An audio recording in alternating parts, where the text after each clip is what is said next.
Băieți, cei care întrebați dacă mașina e 4x4 și să vă arăt ce are pe dedesubt. Uite aici, mașina este 4x4. Grupul față e făcut de cei de la Solid.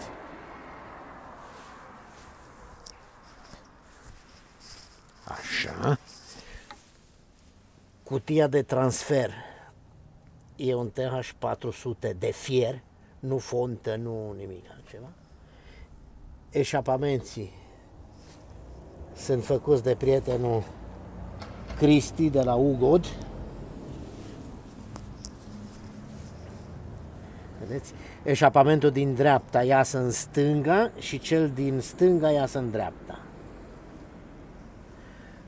Ăla e grupul de spate, e 14 bolt, tot cu capac de la Solid. Telescoapele noi, da, cred că nici n-avea nevoie de ele. Ăsta e grupul spate. Da? Grupul spate are autoblocant, discuri față-spate, discurile și